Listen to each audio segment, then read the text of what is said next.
And we are live. Hello, everyone. Welcome to our Horizen Weekly Insider number 100. Today is August 16, 2021. Thanks for joining us live here on Discord and YouTube. And please be aware that this call is being recorded and will also be available for you to check out later in our Horizen podcast. Also, please remember to ask your questions on Menti while this call is happening so the team can answer your questions at the end. Let's kick it off with our first update of the day from the engineering department. I'll pass the word now to Luca. Welcome, Luca. Thank you, Angie. A few updates today. First of all, the audit activities on Zendu are finished.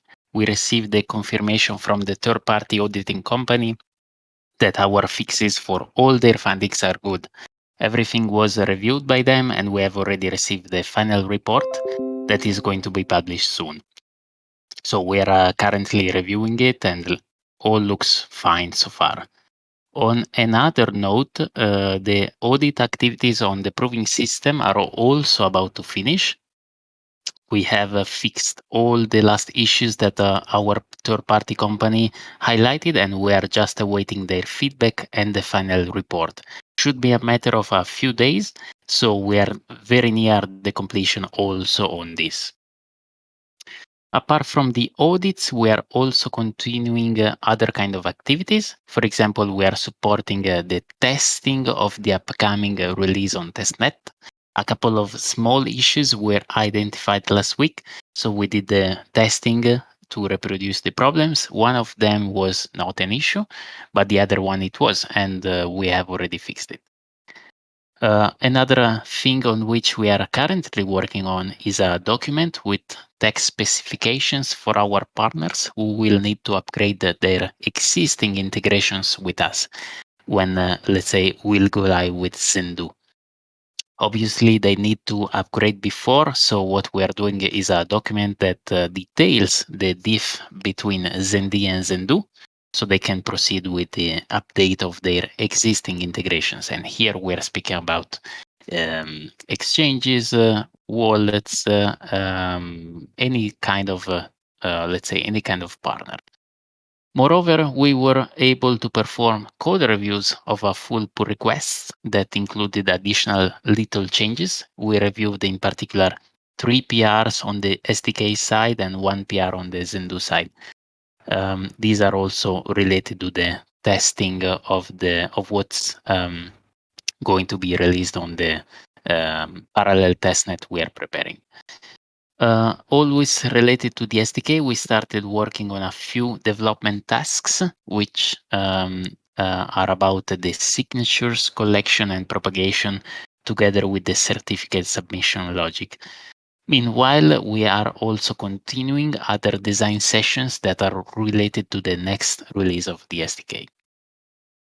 The last updates for today are about the following.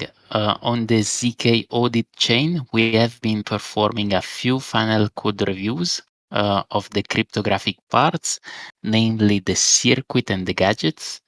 Then about the Darling paper, which is getting updated to include also the proofs part, and we aim to finish, let's say, to accomplish this activity by the end of this week. And last but not least, and as also already announced on our channels, last week the first Zen AP was submitted, and probably this is a topic that is going to be covered more later. So this is all from my side. Thank you, Angie. Thank you, Luca, for the great updates. Let's continue with Vano for the BD and operations updates. Hello, everyone. Thanks, Angie. So we have a new addition to our infrastructure providers. And today I'm happy to announce that Now Nodes started offering Zen nodes and API services. This is a blockchain as a service solution that lets users get access to full nodes and blockchain explorers via APIs. If you remember, we already have such a partner, ChangeNow.io, and Now Nodes is offering a similar service to our ecosystem of users and wallets and others. Now Nodes belongs to ChangeNow and Now Payments family, and we are very happy to have them in our ecosystem. That's all from me. Back to you, Angie. Thank you, Vano. Next, we have Erica to give us some ambassador program updates. Welcome, Erica. Thanks, Angie. Hey, everyone. Happy Monday. So I just have a quick update for you all. We just added some exciting new tasks to the HDE.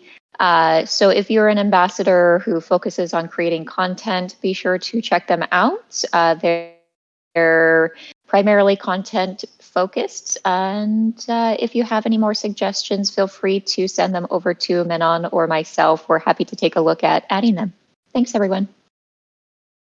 Thank you, Erica. Now let's welcome Rosario for product and engineering. Hey, Angie, and happy Monday to everyone. It's really exciting week as we prep for the Zendu supporting products. Luca mentioned the Zen app, so this is just a reminder. This is a very important step to open up the Horizen ecosystem. And while this Zen app is more on the symbolic side, because most of the conversations happened over the last 2 years on Discord, this Zen app process will formalize the formation of open source development and contributions for our ZenD core. So I'm really, really excited about that. And this will go through the Zen app process for approval. I mentioned last week we are forming 4 teams within the product team. And our new tools team is officially kicked off. So it's very happy to see that. The tools team's first mission is to ensure compatibility with Zendu. And we've had a big focus over the last couple weeks working with the engineering team, product teams, infrastructure teams, and BD teams to ensure that our partners are properly supported for the Zendu migration to testnets.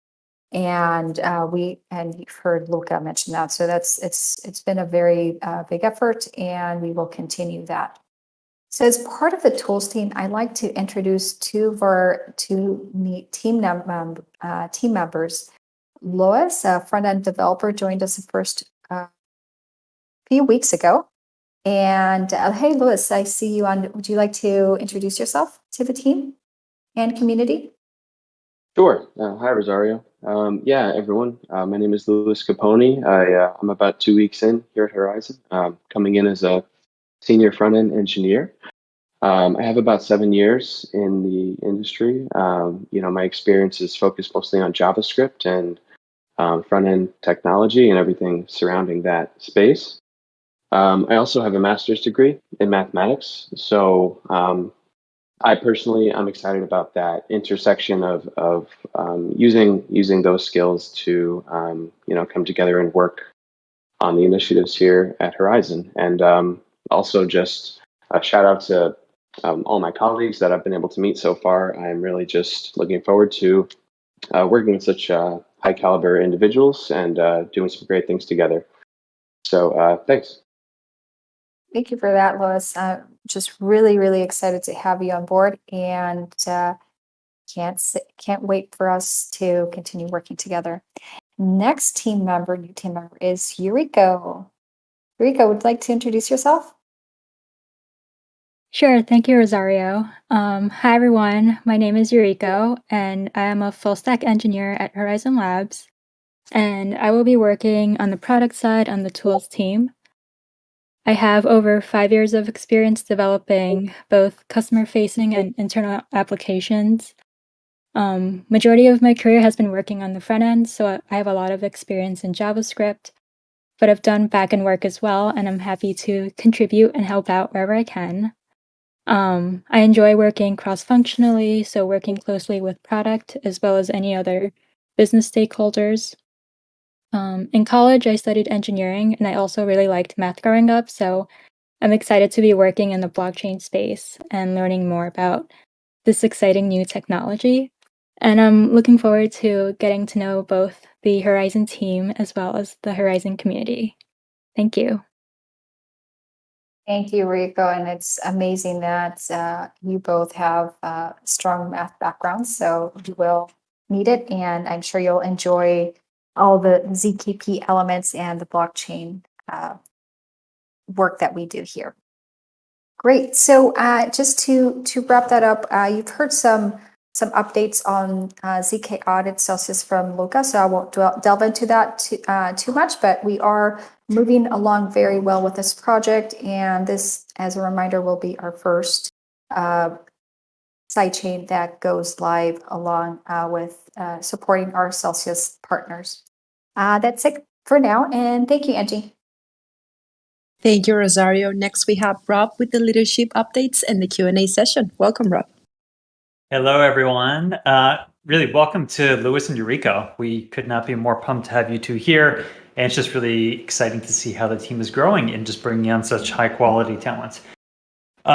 Congrats to the team working through all the audit findings. So Luca, thank you for the update there. It's pretty awesome. I can't wait to publish the report, and then ditto on the second audit findings. And just great that the team has burned through all those open items. And we should hear back from the other auditor shortly. Let's take a moment to celebrate the first ZenIP that we have here. And thanks to everyone who participated in the process, and then ultimately to Alberto for publishing it. But as Rosario said, this is, if you're interested in open governance and how it's evolving here with the ecosystem, it's a start. So take a moment to read through the blog post that Erica posted on the ZenIP blog post, just explaining the process, what is this particular ZenIP, why is it important? And so there's a lot to it, but really this is symbolic in a way, obviously, because Zendoo is done. It has been designed, it has been developed, it is going through testing right now, and it is getting ready to go to mainnet, or getting ready initially to go to a parallel testnet, and then going to mainnet. But this was really important for us because it is that huge pivot for us as an ecosystem, going from a cryptocurrency-based blockchain to one that is programmable, a programmable blockchain of blockchains type of environment.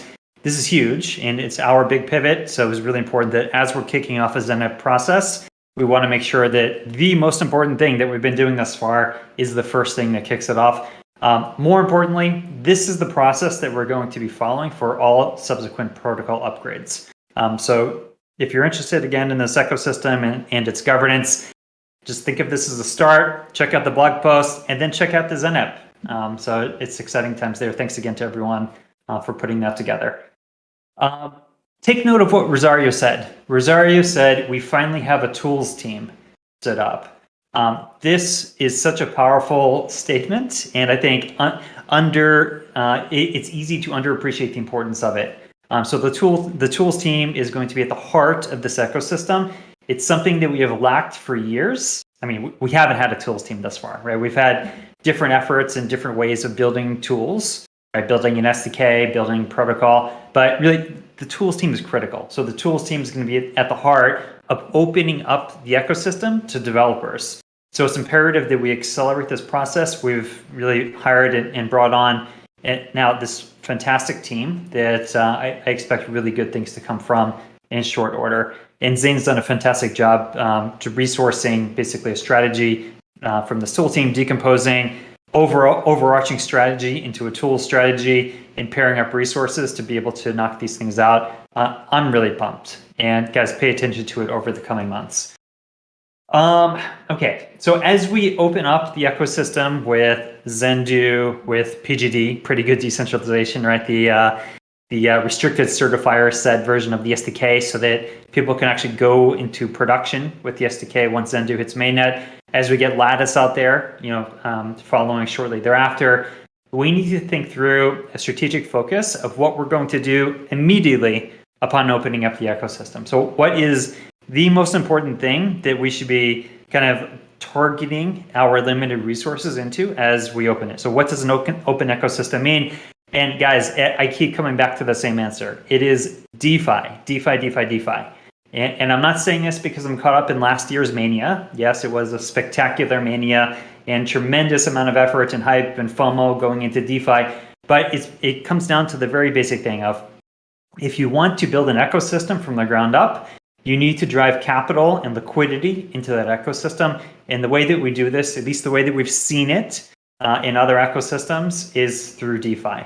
And DeFi could probably have many meanings to many different people, but I also view, originally Bitcoin as DeFi, right? This is decentralized finance at its core, right? A decentralized currency, right? Now there's a whole bunch of other things. So as we open things up, and now we need to think through how are we going to, what's our overarching strategy here? Like, who are we going to hire? What resources do we need? What things are we going to fund through, say, grant programs and like steer our partners in the VC community to invest in projects? What are we going to do? So what I'm proposing is we focus on getting as much liquidity as quickly as possible into our ecosystem, which then will stimulate a lot of other development in a lot of other areas. But it starts off with the basics. And the basic infrastructures for DeFi will include things like bridges into other ecosystems.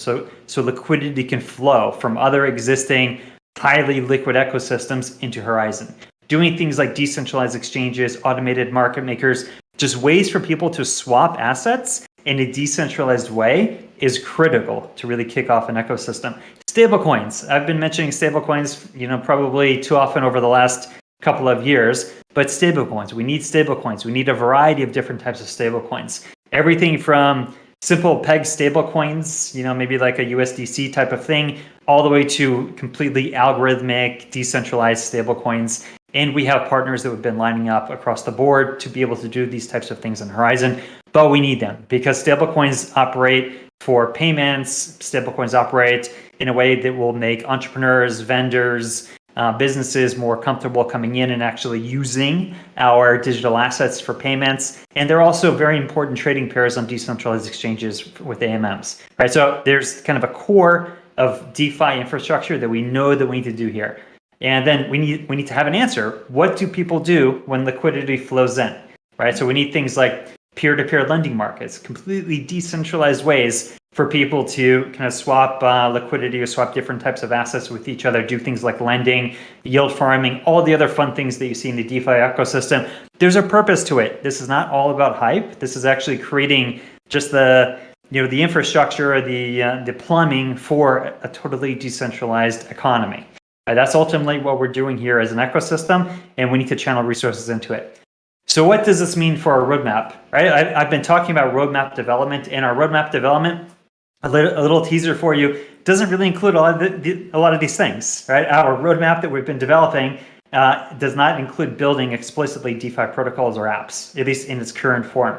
What the foundation and what Horizen Labs are focusing on currently are things that are foundational to enabling the technology to open things up ASAP, right? It's all about opening things up and facilitating that opening versus just picking out and building ourselves all of these really important things. So in the roadmap, you're going to see things like cross sidechain token compatibility or interoperability. It's maybe a better word. Cross sidechain token interoperability. So if you create a token on a sidechain in Horizen, that token should be interoperable where you could send it to a DEX, right? So if a DEX lives on a Horizen sidechain and you go and launch another Horizen sidechain and you issue your token on that sidechain, we need to have a way for it to be interoperable with the DEX, right? If we have a sidechain that launches an algorithmic stablecoin on it, we need that algorithmic stablecoin to be interoperable across the entire sidechain ecosystem, or else it's useless for payments. If a business comes in and launches a sidechain for a particular app as part of their business, and they want stablecoins to be the payment on it, we need to make sure that that stablecoin can now flow over into that other sidechain, right? So this cross sidechain token interoperability is going to be a critical thing, and this is very much on our roadmap for this coming year.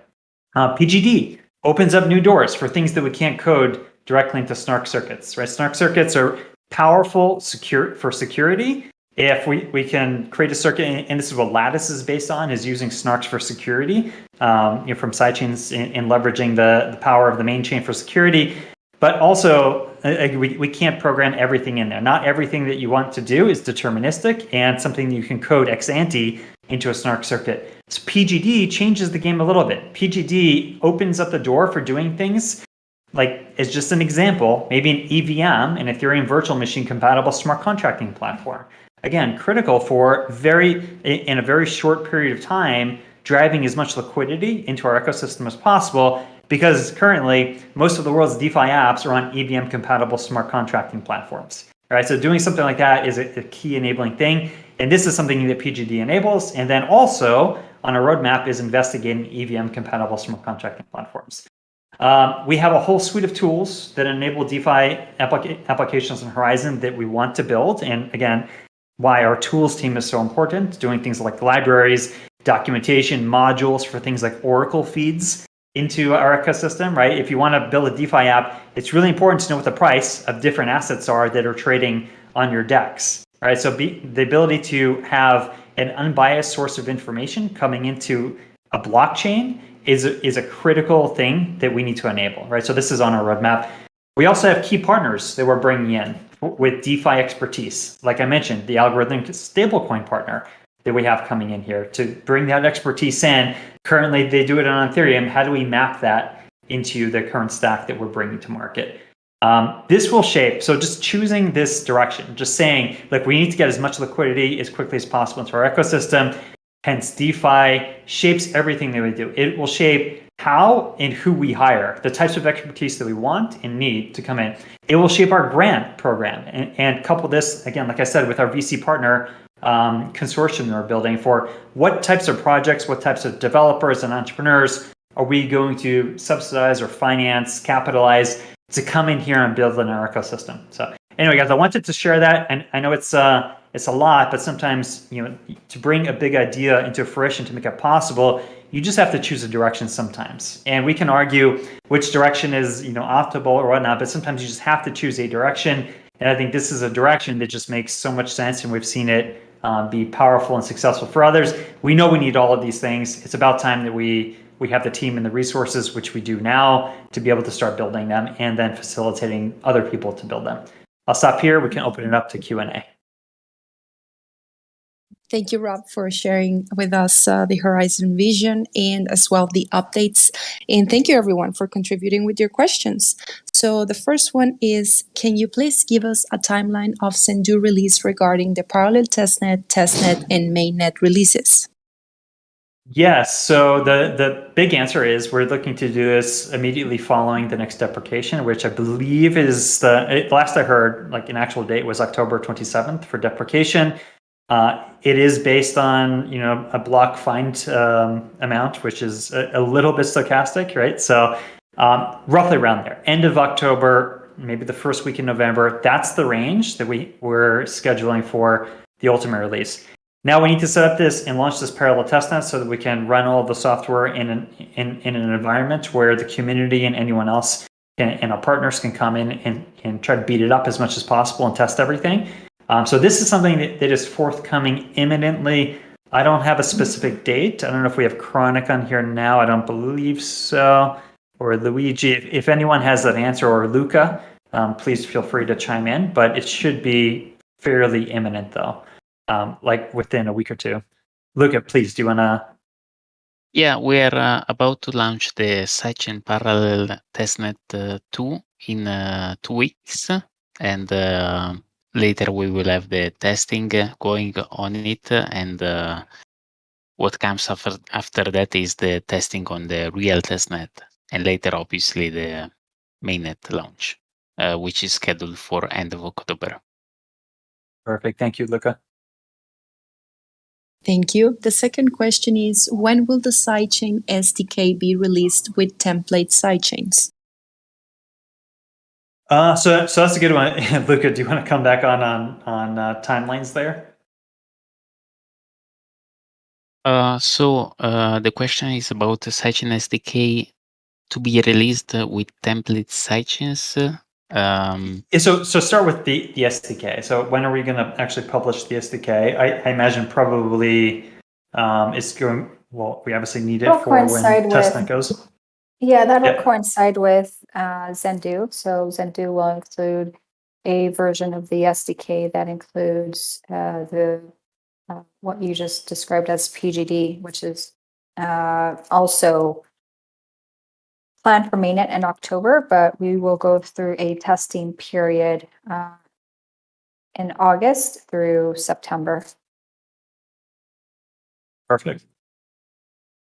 Thank you. The third, okay, we have a tie again. So the third question is, how did you come up with the ticker SEN? So it seems like we're going back on time. Actually, I can't say I had a dream about it, but I was laying in bed one night, and next morning woke up and talked to Ralph about it. So, and then early community and team, and it just seemed to resonate. The idea was, that this was like we wanted to have a very Zen-like culture within the community in the project, and by that I meant probably the more of the Western interpretation of a Zen-like culture, one where we are open, relaxed, inclusive. Just anyway, we wanted to be like the good guys of crypto, because you had a lot of different types of projects and communities that were forming back then. We wanted to be that really cool, relaxed, open, inclusive, positive ecosystem. Thank you, Rob. And the fourth and final question is, there have been lots of huge hacks in DeFi recently. I am happy you guys doing audits, but can they ensure that Sendu is secure? Also, would sidechains themselves need to be audited as well? No. So the answer is no. There's no way to be completely 100% sure of anything in this world that we're in here, but it certainly does buy down risk. And for us, it's all a matter of degree. So we want to bring as many competent eyes onto our code base and these systems that we build as possible, as quickly as possible. So the audit was a key thing to bring very experienced, competent developers and engineers who are used to working with these types of systems, everything from cryptographic components to blockchains, and have them deep dive on our code and deep dive on the components that we're delivering. So it's a precursor to then broader open community testing, right? Testing for us it really starts from design to code review throughout the development process. We have our own testing, schedules and plans, the way we operate as a team. This was bringing in third-party experts that have specific expertise that can audit specific components. Then we need to open it up, and we have to have broader testing across partners, across the community. But you will never have zero risk. All you can do is buy down that risk and decrease the probability that there are major issues with the code base. We're going to learn a lot as we get it out there, especially onto testnet, the 2 different testnets it's going to be on, and then as we get it out there to mainnet. The goal is to make sure that we don't have any obvious catastrophic bugs that are in the code by the time we hit mainnet, and really buy down that risk as much as possible, but never consider any of this stuff completely risk-free. This is, I would say, all of crypto is still in the early stages of more experimental technology, but we're getting more mature every single day, especially as we bring in really incredible talent into the ecosystem. Thank you, Rob, and the rest of the team for answering the questions. So I guess this is it. Thank you, everybody, for joining us in our weekly Insider. We'll see you all next Monday for the latest Horizen updates. Have a great week, everybody.